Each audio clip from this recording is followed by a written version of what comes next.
আসসালামু আলাইকুম রহমতুল্লাহ। সুপ্রিয় দর্শক মণ্ডলী, যারা আলিম 2025 অংশগ্রহণ করতেছো, তো দ্য ডেইলি ক্যাম্পাস এই নিউজ চ্যানেল কিন্তু একটা নিউজ প্রকাশ করেছে। দেখতে পাচ্ছ, কালকে আলিম ও কারিগরি এইচএসসির সারা দেশে পরীক্ষা স্থগিত। তো এইচএসসির পরীক্ষা যারা কলেজ থেকে পরীক্ষা দিচ্ছে তাদের কুমিল্লা বোর্ডেরটা স্থগিত হয়েছে। আর যেহেতু বাংলাদেশ মাদ্রাসা বোর্ড এবং কারিগরি বোর্ড দুইটা একই বোর্ড সারা বাংলাদেশে, সেজন্য সারা বাংলাদেশেরটাই কিন্তু স্থগিত হয়ে গিয়েছে।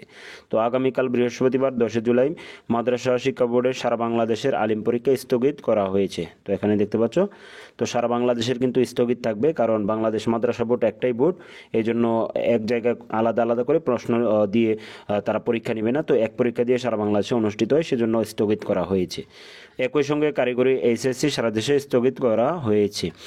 দেখতে পাচ্ছ এখানে আজ বুধবার 9 জুলাই রাত 9:30টায় পর মাদ্রাসা শিক্ষা বোর্ড পরীক্ষা নিয়ন্ত্রক professor Mohammad Kamrul Hasan the daily ক্যাম্পাসকে এই তথ্য দিয়েছেন। তো দ্য ডেইলি ক্যাম্পাস কিন্তু এই নোটিশটি প্রকাশ করেছে।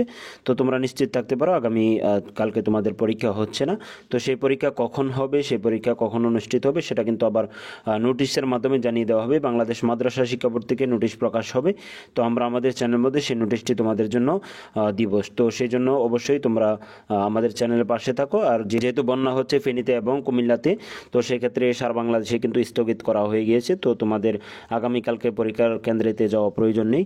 তোমরা নির্দ্বিধায় তোমরা বাড়িতে পরবর্তী পরীক্ষার জন্য পরবর্তী যে সাবজেক্ট রয়েছে সেই সাবজেক্টের তোমরা প্রিপারেশন নিতে থাকো। তো দেখা হচ্ছে পরবর্তী কোনো ভিডিওতে। আর সে পর্যন্ত ভালো থাকো, সুস্থ থাকো। আল্লাহ হাফিজ।